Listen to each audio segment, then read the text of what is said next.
¿vale? Estas son un grupo de enfermedades de causa genética que forman parte de los síndromes autoinflamatorios y que como tales pues se caracterizan por episodios recurrentes, espontáneos y persistentes de una inflamación sistémica, en los cuales se han descartado causas como infecciosas, neoplásicas y autoinmunes.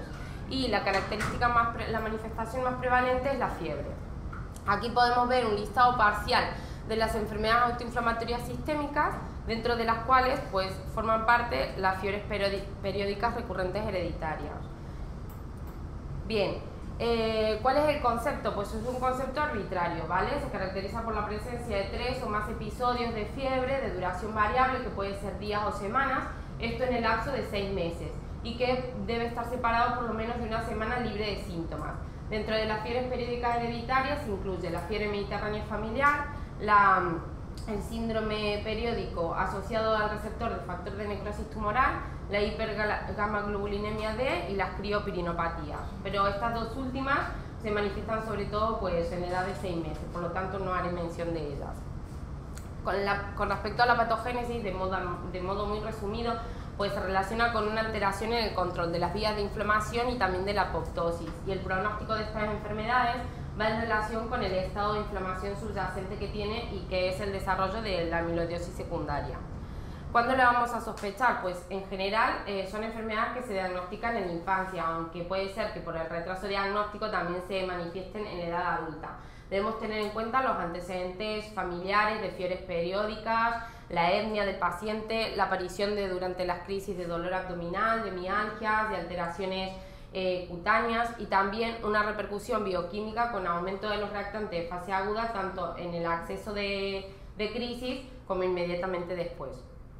Aquí podemos ver en este cuadro las manifestaciones clínicas que como les comenté de la fiebre mediterránea familiar y el SPAR, porque el resto de los síndromes sobre todo se manifiestan en recién nacidos, pues se caracteriza por crisis abdominales, afectación articular, a nivel de piel, también hay afectación linfática con linfadenopatía, esplenomegalia, afectación neurológica con meningitis aséptica. Por lo tanto, el diagnóstico diferencial de estas enfermedades es fundamental y debemos descartar sobre todo causas infecciosas, virales, como la presencia de parvovirus, sífilis, VIH, también de causas bacterianas como brucela, borrelias, micobacterias, malaria en el caso de que cumpla la epidemiología correspondiente. Debemos descartar causas inflamatorias como por ejemplo la enfermedad de Still del adulto, enfermedad de Behçet. También debemos descartar causas neoplásicas como el linfoma y otras causas de fiebre de origen desconocido o fiebre de origen central. Pues bien, la fiebre mediterránea familiar la comentaré porque es la más frecuente dentro de las fiebres periódicas hereditarias y además es la enfermedad autoinflamatoria más frecuente en todo el mundo. Se caracteriza por tener una herencia autosómica recesiva, se produce por la mutación de un gen que es el MFV, el cual se encuentra en el brazo corto del cromosoma 16, que es el responsable de la enfermedad. Esta enfermedad se caracteriza pues, por episodios de fiebre de 12 a 72 horas de duración aproximadamente, asociado a inflamación de las serosas, sinoviales, afectación de inflamación cutánea a nivel de la piel, y los pacientes fuera de estas crisis están asintomáticos, aunque puede persistir a nivel bioquímico reactantes de fase aguda, lo que me indicaría pues, el estado de inflamación subyacente que tienen estos pacientes. Con respecto a la epidemiología, la fiebre mediterránea familiar es más frecuente en individuos de origen árabe, judíos, en turcos, italianos y que se suele manifestar en la infancia. Generalmente el 80% se diagnostica antes de los 20 años, pero también un 10% se puede diagnosticar en la edad adulta y es muy raro después de los 40 años.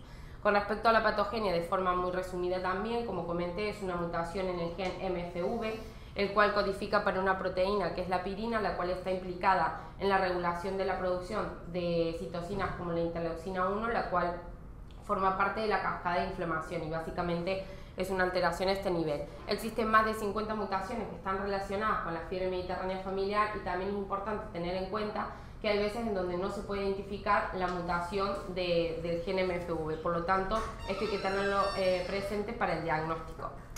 Bien, con respecto a las manifestaciones clínicas, además de las fiebres tenemos afectación de serosas, articulaciones, afectaciones a nivel de piel, otro tipo de manifestaciones y sus complicaciones. Podemos decir que más bien los episodios de la fiebre mediterránea familiar son recidivantes y no periódicos. Y básicamente la afectación a nivel de la serosa se caracteriza por crisis abdominales, que suelen ser las más frecuentes, pueden ser crisis abdominales leves, hasta peritonitis, y a veces cuando las crisis son frecuentes pueden generar adherencias abdominales. También hay una afectación articular en forma de monoartritis, ya sea afectando las articulaciones de tobillos, de rodilla y de cadera, y que puede presentarse durante una semana la duración de la crisis, y pueden haber artralgias sin presencia de artritis. Con respecto a la manifestación cutánea, a veces suele ocurrir junto con la artritis o a veces de forma independiente, y se caracteriza por una lesión bien definida, delimitada, que es dolorosa, que suele estar en la parte inferior de los pies, de las piernas o en el dorso del pie, y que es un eritema erisipiloide. Y con respecto a otras manifestaciones, pues bien, mialgias, inflamación aguda del escroto, y en niños también se lo ha relacionado con diversos tipos de vasculitis. Con respecto a las complicaciones de la fiebre mediterránea familiar, antes del uso profiláctico de la colchicina era sobre todo la amiloidosis. Una amiloidosis sistémica con depósito a nivel de todo el organismo, lo cual lleva a una insuficiencia renal con proteinuria en rango nefrótico, y esto hay que tenerlo en cuenta en la evolución del paciente. También otras enfermedades menos frecuentes, quizás las miocardiopatías y las artropatías y neuropatías. Pero con respecto a los factores de riesgo para la amiloidosis en la fiebre mediterránea familiar, debemos tener en cuenta una mutación específica que se produce en esta enfermedad, que el diagnóstico sea tardío, la falta de cumplimiento con colchicina y el sexo masculino. Y aunque el paciente tenga las crisis controladas, a veces suele haber un estado de inflamación subyacente, que es lo que comenté anteriormente, y a veces podría ser necesario determinar la presencia de la proteína sérica amiloide, también para seguir la evolución de estos pacientes. Pues bien, con respecto al diagnóstico, para hacer el diagnóstico genético se necesitan 2 mutaciones del gen MFV, pero existen pacientes que tienen una enfermedad típica y que tienen una sola mutación, lo que quiere decir que solamente con una mutación podemos tener manifestaciones. Y otros pacientes que tienen enfermedad típica y no se identifica ninguna mutación. Por lo tanto, el diagnóstico va a ser si se cumplen los criterios clínicos. Si tenemos el estudio genético positivo, el diagnóstico es seguro, y si el estudio genético es negativo, pues no se invalida el diagnóstico. Por lo tanto, los datos clínicos son fundamentales y las pruebas genéticas pues serían como complementarias.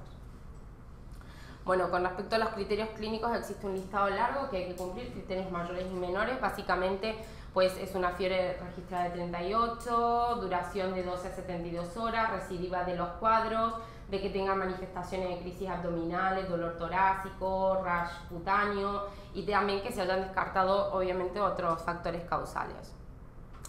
Con respecto al pronóstico de la fiebre mediterránea familiar, pues se relaciona sobre todo con el desarrollo de la amiloidosis sistémica. Antes era aproximadamente un 50% y actualmente con el tratamiento es menos del 30%.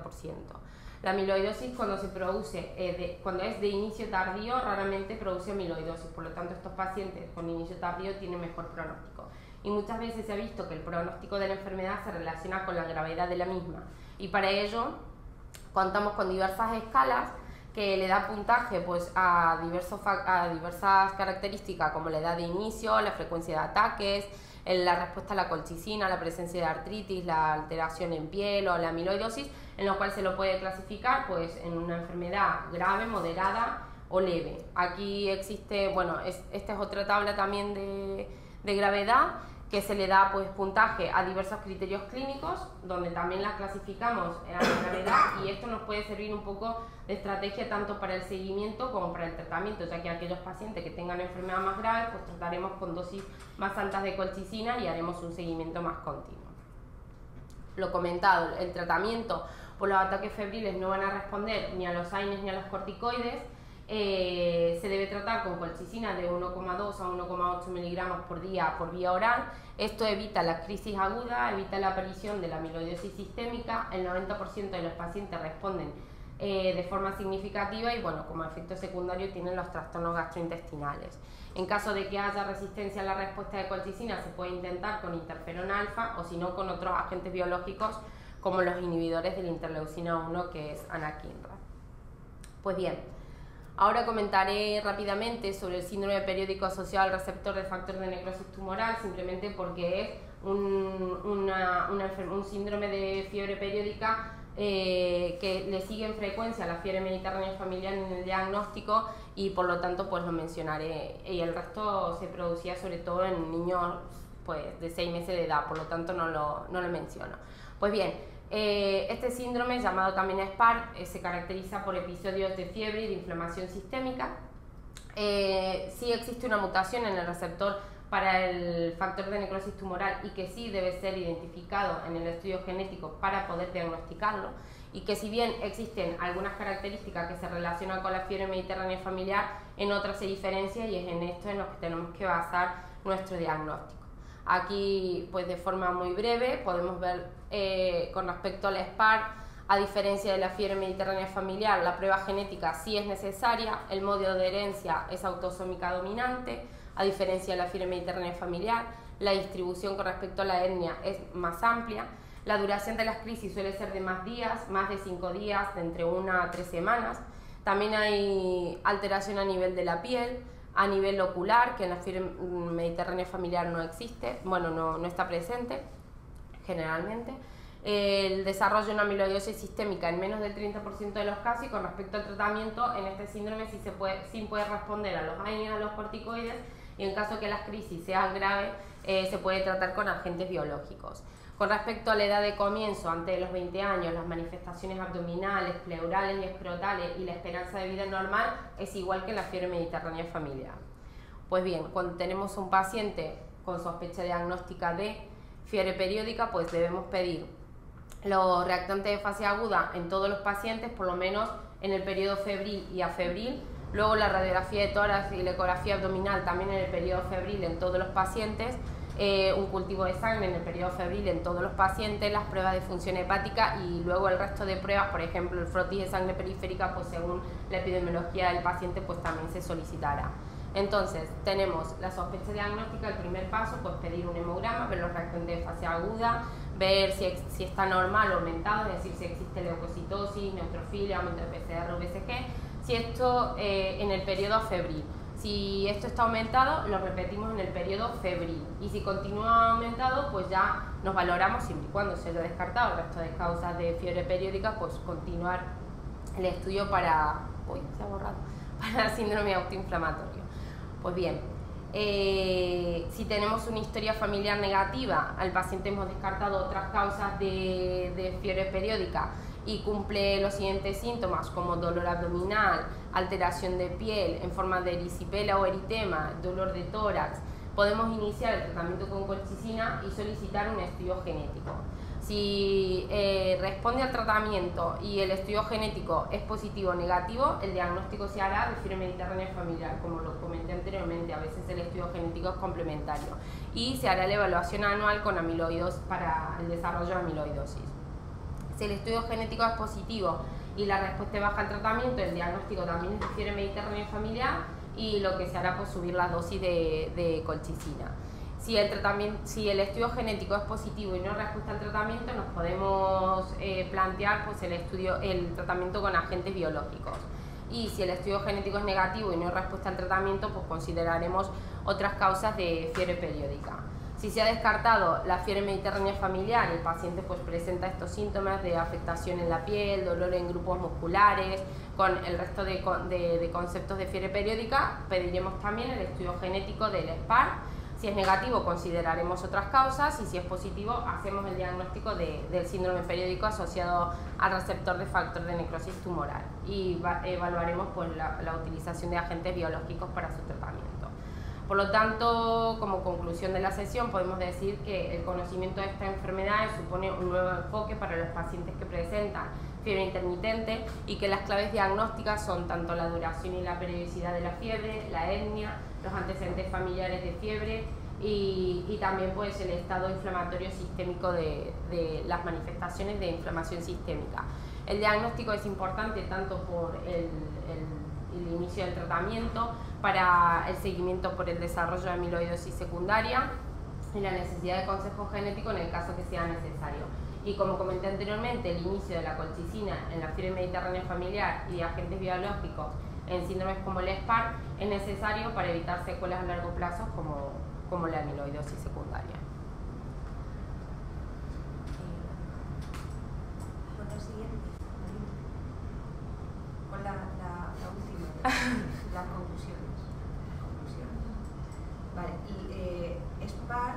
en castellano. Como ya sabéis que la bibliografía es anglosajona, se conoce por TRAPS. Entonces todo el mundo le dice TRAPS. O porque SPAR no vais a encontrar nada, pero por TRAPS sí que vais a encontrar mucho. Porque además el anakinra, que es un fármaco que se utiliza para la enfermedad inflamatoria intestinal, ya no tiene un uso compasivo para el TRAPS, es decir, está aceptado su uso para el TRAPS. Sin embargo, para la fiebre mediterránea familiar sigue siendo un uso compasivo.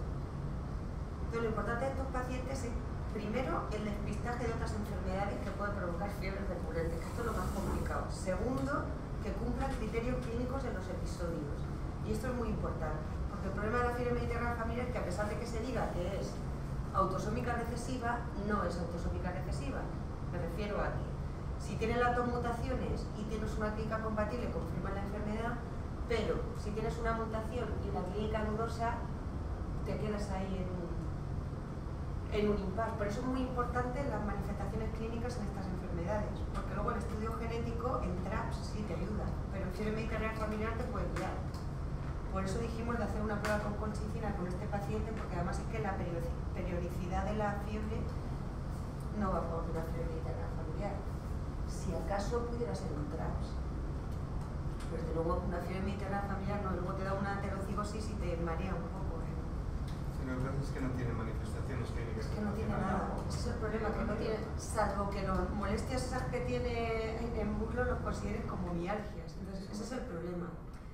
Lo bueno es que si sigue habiendo dudas, lo primero se hace lo de la colchicina, a ver cómo responde. Si sigue haciendo dudas, el estudio genético de TRAPS sí que te puede ayudar por lo menos a descartar TRAPS, porque es una enfermedad autosómica dominante. Y perdón, el hiper-IgD solamente ocurre en la infancia, se inicia generalmente se manifiesta a los 6 meses. En el 95%, o sea que los años sería que fuera en la edad adulta. Y la fiebre mediterránea familiar puede aparecer en la edad adulta, ¿no? Sí. Pero siempre adulto joven. No, hay una forma tardía, Hay una forma que tardía. se diagnostica a partir de los 40-45 años, o incluso 50 años, por una alteración genética conocida diferente a la habitual. Que antes le decían el tipo 2, que a veces incluso se diagnostica por una insuficiencia renal terminal con una amiloidosis y el gen es positivo. Y una pregunta, yo la fiebre mediterránea familiar la llevo buscando desde que era residente. ¿Tú has diagnosticado alguna vez una fiebre mediterránea familiar? ¿Cuántos tienes? Yo llevo 3 en la consulta. 3. ¿Y todos tienen con poliserositis? 2 tienen poliserositis y uno es una forma una forma tardía, sí, que había presentado dolor abdominal recurrente durante toda su vida. Fue ponerle la colchicina, raca, se le quitó.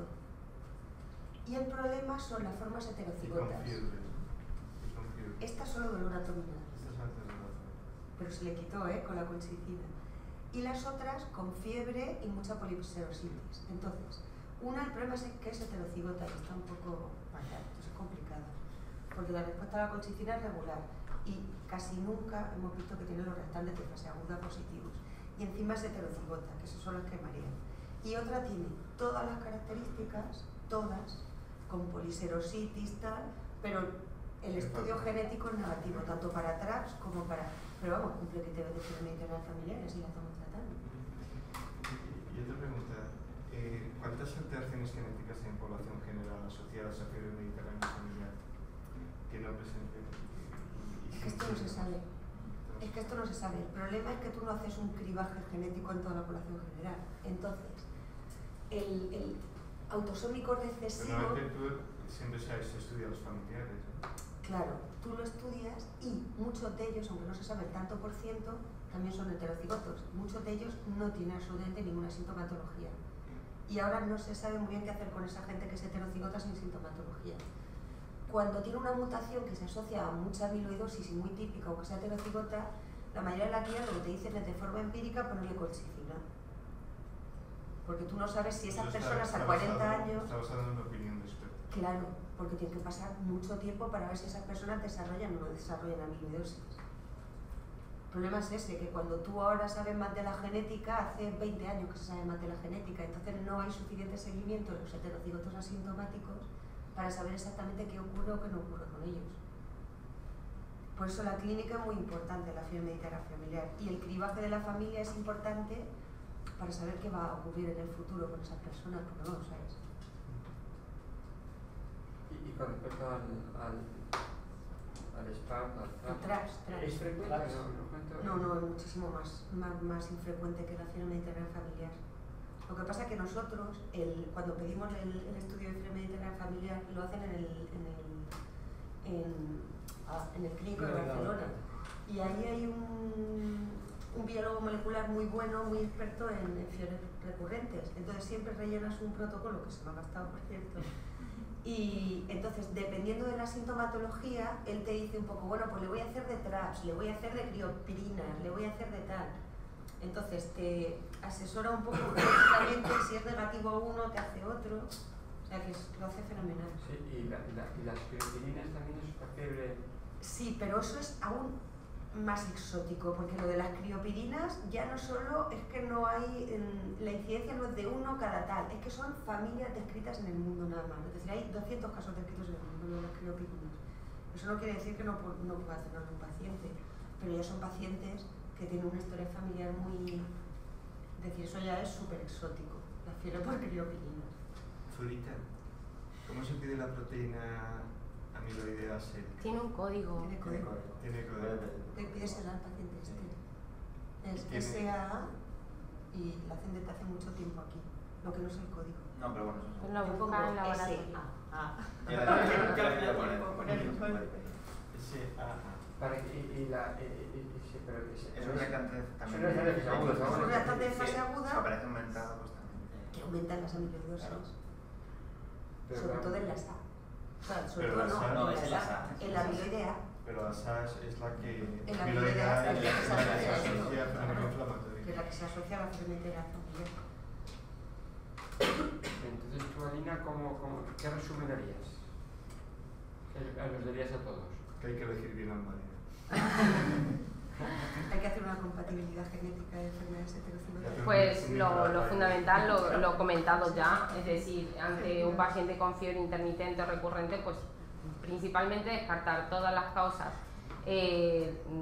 más habituales o, mejor dicho, menos frecuentes que puedan producir infección y luego pues pensar en estas enfermedades también en el diagnóstico diferencial, que si bien son raras, están presentes, están descritas y por lo tanto... Yo también pondría, aparte de las poblaciones, no has puesto España, has puesto italianos, árabes y tal. sí. En España hay Bueno, son judíos askenaquíes y hay muchos en Palma de Mallorca. Bueno, perdón, en las Baleares y en toda esta costa. En Barcelona, y luego ya cuando emigran y los echan de aquí, pues hay muchos por Bulgaria, por Italia y claro, en Israel. Pero en España te falta en eso. Yo sí que yo he visto fiebre mediterránea cuando estoy trabajando en Murcia, en el pueblo de Abarán, cerca de Cieza. No, si cuanto más Hay familias cuanto más enteras. heterocigótica hay la Ahora sí, población, ya lo más cuentan. posibilidad hay de juntar dos Ya lo cuentan, se juntan heterocigóticos. ya viene porque son familias que son familias. Pero ese pueblo de Abarán, de toda la costa de aquí, sí. A ver, yo creo que lo dificultoso de estas fiebres no es diagnosticarlas, es hacer el despistaje de otras causas de fiebre. Yo creo que eso es lo más importante, es decir, porque claro, es muy raro que encima en estos pacientes que sean homocigotos. Muchos de ellos son heterocigotos porque hay muchos heterocigosis en la población general, sobre todo esta zona del Mediterráneo, y con lo cual yo creo que lo más importante de esto es primero que tengas la clínica compatible, que te haga pensar en ella, y sobre todo que hagas el despistaje de mogollón de enfermedades que producen fiebre recurrente con la misma sintomatología. Y sobre todo, la respuesta a la colchicina antes era es criterio importantísimo. Antes de la Es genética que mejoran, es decir, hay algunos que prácticamente se recuperan totalmente y hay otros que necesitas aumentarle la dosis de colchicina con las crisis, pero es que lo toleran muy bien y es que lo ves. Es decir, la respuesta a la colchicina, a la fiebre mediterránea familiar, es muy importante ante la sospecha diagnóstica. O sea que entre las cosas que se puede hacer es Una una prueba prueba de terapéutica, claro. una prueba de antibióticos. Porque esto es como todo, está lo súper típico y luego está lo que no es típico, siempre lo que te marea, ¿no? No, sobre todo son cuando no hay un gen que está completamente Y si no son- identificado Claro. y que hay fenómenos heterocigosis y entonces si después los fenotipos varían, ¿no? Porque las expresiones varían, y entonces pues claro, en estas pruebas te falta una prueba, ¿no? Sobre todo porque el hecho de que hay casos de fiebre mediterránea familiar congenerativos. Es decir, y los diagnósticos se hacen por estudio clínico, como muy bien has dicho tú. Es decir, que para fiebre mediterránea familiar el estudio genético es un apoyo al diagnóstico, para el TRAPS no. Es decir, para el TRAPS es diagnóstico. Cuando tengamos un paciente así, pues echar nos da toda la Sí, yo información. lo mando Nos da toda la información para Después pierde los papeles estos. No. Es que dice, esto no debe ser genético. Y dice, después reconoce, al cabo de los días reconoce. No es que me verdad. quedo sin papeles. No es verdad. Pero A ver. que no es verdad. Los papeles los tengo metidos. Los que no tengo son los que les mandaban a ellos. Pero se van a aguantar y no se El los viernes que viene ya acababan las sesiones, el viernes que viene ya es una sesión.